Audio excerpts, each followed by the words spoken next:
Hi everyone, I'm Dr. Rachel Paul. I'm so excited to be here with you today. We are going to be talking about how to lose weight fast on a budget. So I'm going to tell you my top 10 tips on how to lose weight quickly while saving money. So first we're going to talk about how to plan before you go to the grocery store, and then what to do while you're at the grocery store, and then when you come home, how to plan, how to prep, and then I have a few other tips on how to make this work in day-to-day life.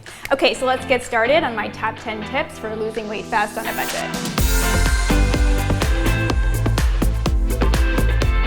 My number one tip is to plan simple meals. I know you might see on Instagram these elaborate cheese boards that must have cost hundreds of dollars with, 25 different ingredients. Or you might see on Pinterest, you might search for a recipe and you might get a recipe that looks good, but it has 30 ingredients and you're thinking, this is never gonna work for my schedule, this isn't gonna work for my budget. I totally hear you. What we need to do is plan simple meals with 3 or 4 ingredients, and I'm not even kidding, it can be that simple. So for example, pair of protein like salmon with a vegetable like broccoli, add a tablespoon of oil, add some salt and pepper, and you're done. It can be really that simple and that easy. And this will save you so much time and money if you're shopping for fewer ingredients. My tip number 2 is to plan for protein, both high fat and lean proteins at all of your meals, so breakfast, snack, lunch, and dinner. One important note here, I don't want you to think that you have to eat breakfast. There's kind of a misconception in nutrition that breakfast is the most important meal of the day, but that's not actually true. I want you to listen to your body, and if you naturally get hungry for breakfast, that is 100% okay. So a lot of breakfast foods, unfortunately, have a lot of sugar, a lot of that added sugar, which can spike your blood sugar and then drop it pretty quickly, making you hungry pretty soon after you eat. So it's important to eat protein at all of your meals, including breakfast, if you're hungry for breakfast. One other note here, I used to think when I was starting my health journey that fiber was the most important nutrient to keep you full. But that's actually not true. Fiber is very important, but protein is really what keeps people full for the longest period of time. So that's why we want to make sure that we have enough of it. So instead of something like granola or a sugary yogurt for breakfast, a great thing to do is to add a yogurt that is in lower sugar and have some nuts added to the yogurt. What I love to do is crush my nuts so you can put them in a baggie, roll a rolling pin over it, and then add them to your yogurt, and it makes it really easy to eat. Gives it that crunch, so instead of a sugary granola, you still have that great mouthfeel and it tastes good. It keeps you full for hours. Another really good, easy breakfast is 2 hard-boiled eggs and a guacamole packet. This is good if you're on the run. I love these guacamole packets because they last for so long. So maybe it is a little more expensive at first, and we'll talk about that in a few minutes, but it will actually save you money in the long run, because I'm sure that you know, if you open an avocado or you open a whole container of guacamole, it goes brown pretty quickly, right? And that's not what we want. So that's why getting these single servings can be really helpful. Eggs are also a great source of protein, and did you know you can hard boil eggs for the week and they last for the whole week? So that's a really good thing, a really low cost protein source to have as well. Now, not just breakfast is important to eat protein. We really want to be eating protein all day long. So at lunch, at dinner, and at our snacks. So lunch, an easy protein source could be some turkey slices. For dinner, an easy protein source could be that salmon I showed in the last tip. And for snacks, eggs, yogurt. A lot of times our snack foods can be very similar to our breakfast foods. So the yogurt, nuts, eggs, those pair also great as snacks. All right, let's talk about step 3.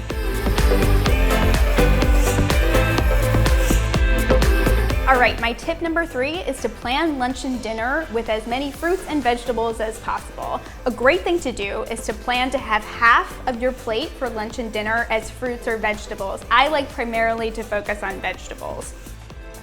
Another great thing to do to save money on food is to buy foods that are in season. So you might think, oh, in winter, there's not a lot of fresh produce options, but that's actually not true. For example, onions are a great non-starchy vegetable, and they are great in the winter, so you really can find produce available all year long.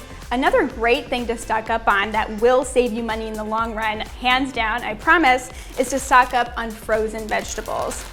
So frozen vegetables are picked and frozen at peak ripeness, so you will get all of that great nutrition, all of those great vitamins. You don't have to worry about not getting fruits and vegetables fresh.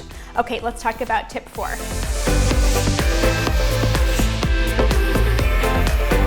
Okay, tip number 4 is to make a meal plan before you go grocery shopping. So have you ever gotten to the end of the week, you look in your fridge and you're just so disappointed because you know you wasted this fresh food? That is not what I want to happen to you. So remember, we're gonna plan for our meals and our snacks to be simple. They can have 3 or 4 ingredients and you are good to go. Remember to have protein, plan for protein at all of your meals, breakfast, lunch, snacks, and dinner. Make half your meals at lunch and dinner fruits and vegetables or just vegetables, and make sure that you're planning for your meals to have just 3 or 4 ingredients. Another really important thing to think about ahead of time is how often you're going to be ordering out. So if you know you are not going to cook 5 days a week during the week, you don't have to buy groceries for all of those nights. If you know you're gonna order out at least one time during the week, don't plan and buy for those groceries and you will end up saving money in the long run, absolutely. Okay, let's talk about step 5.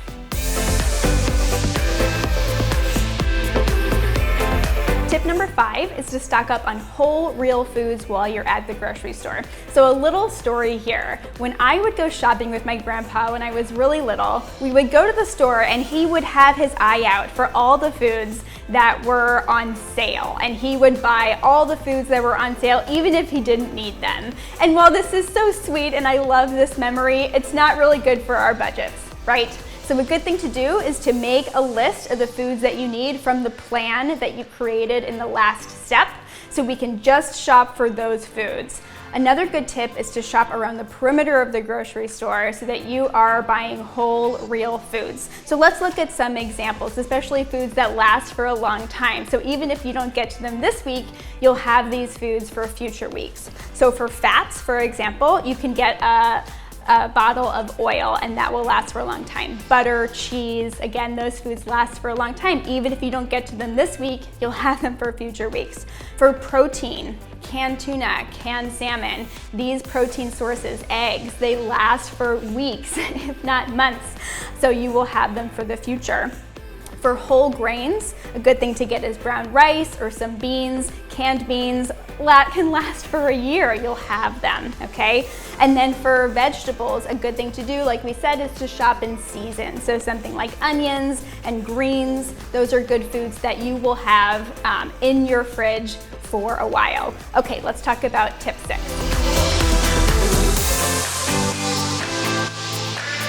Okay, tip number 6 is to buy foods in bulk, but then to create single servings. So when I was in grad school, it was a little bit stressful to buy foods that were in bulk because it felt like a lot of money at one time. And while that is true, it will save you money in the long term. So for example, I really love turkey jerky as a snack, but it can be pretty expensive, right? If you buy it in a bigger container and then make your own single servings, you will absolutely save money in the long term. Here's something else that's really fun. If you buy fruits or vegetables in a bag versus buying them individually, that is also a lot cheaper than buying each individual one. So try these 2 tips so that you can eat those foods instead of buying those unhealthy snacks when you're out and about. Okay, let's talk about tip 7. All right, tip number 7 is to meal prep. Now, I know you might not think very highly of meal prep because it might sound like to you a row of these plastic containers with bland chicken and bland broccoli, but I'm here to tell you that is not what meal prep has to be at all. What I recommend doing instead is prepping your proteins and your vegetables for the next 2 or 3 days, and then assembling your meals as close to the time that you're going to eat as possible. So that might mean you plan and you prep for the next 2 or 3 days, but that could also mean maybe if you're working from home that you just plan and prep your proteins and your vegetables vegetables for the 2 to 3 days ahead of time, but then in the moment you assemble it right when you're going to eat. And this will really keep your food as fresh as possible. So for example, I have this rotisserie chicken here that I shred with my hands and I save for the next 2 to 3 days in this container. And then I also have these sliced peppers, which make making a salad or having them as a snack just really easy. Okay, let's talk about tip 8.